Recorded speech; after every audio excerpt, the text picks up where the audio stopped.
I'll be training with one of the largest human beings I'll ever stand beside, Patrick Moore. Oh my God! He's got some of the most insane waist to shoulder ratios I've ever seen. One of the most insane waist to shoulder ratios. He's got the slimmest, tightest waist and the widest shoulder. So we're gonna train back. Hopefully he's able to give us some tips around building that nice V taper and building a massive back. This gym's like, what, 27,000 square feet, and it looks insane. Got a few things, kind of see like when do you normally like to train? Yeah. We'll kind of mix it up a little bit. Usually a lot of people, man, when they train and they're trying to figure out how to grow certain groups, every exercise is not for every person. But you'll see guys and say, oh man, you gotta squat to get big legs. Man, you see someone like Sean Roden, he'll tell you, he'll squat. Everybody's body's not built the same, so you can't train it the same. Your insertions are different. If you have longer legs, obviously you're not going to be favorable for squats. Yeah. There's just a lot of tension on your joints and tendons. The muscle could be fine.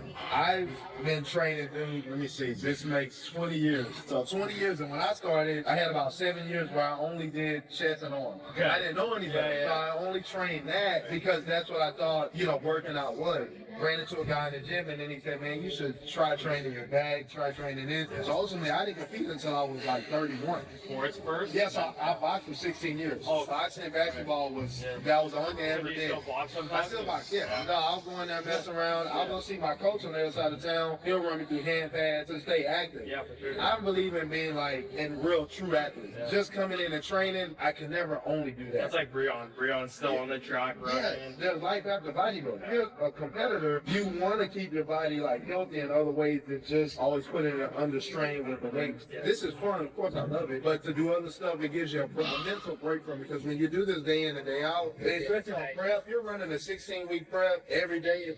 People always say, oh man, you don't train heavy. Yeah, I do train heavy, but I don't put that on camera because the people that are following me, they're gonna, yeah, dude, I'm not a power lifter. Yeah. If they want to see the crazy heavy lifting, they can go do that. But for me, if I'm trying to teach you how to do something to show you how it's worked for me when I started, the dumbbell is going to be where it's at, because what happens is you build a lot of detail that way because you go at your natural range. So for me, pressing straight is one thing, but I have so much tension built up in my bicep over the years.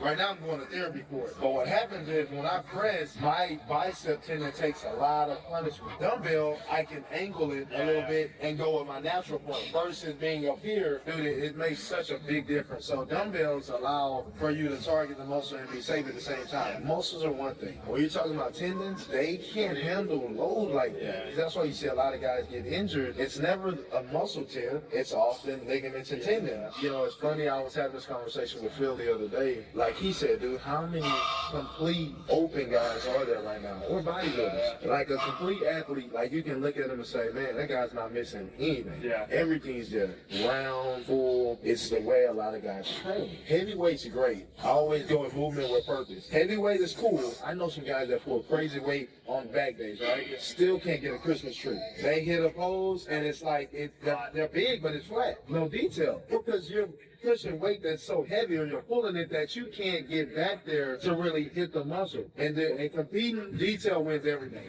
So if you got a guy that has a good amount of muscle mass and detail, it's hard to beat a guy like that. Phil was dominant. Flex Wheeler was so great. Sean Ray. No one compares to a dude like Ronnie. I always see these guys say mass monsters. They don't know what that is. Ronnie was 280 pounds of tissue in detail, and it took a long time to get there because, everyone's like real hyped up about his 800-pound squat. Dude, he didn't do that until he was almost 40, or he was. So he was a grown-ass man, matured. He had been training for years, and he can attempt something like that. He built up to it. You're young. You got obviously great genetics. Whatever you're doing works. That's what I tell guys. I train what's best for me. So as long as you stay doing what you know work, you'll be good, dude. But too many people start training like what they see other people doing, and then that's where you go wrong. I like to see what guys do, and I try it, but dude, if my body doesn't like it, I'll find another way, because my body just doesn't like that. And that's how you get injured.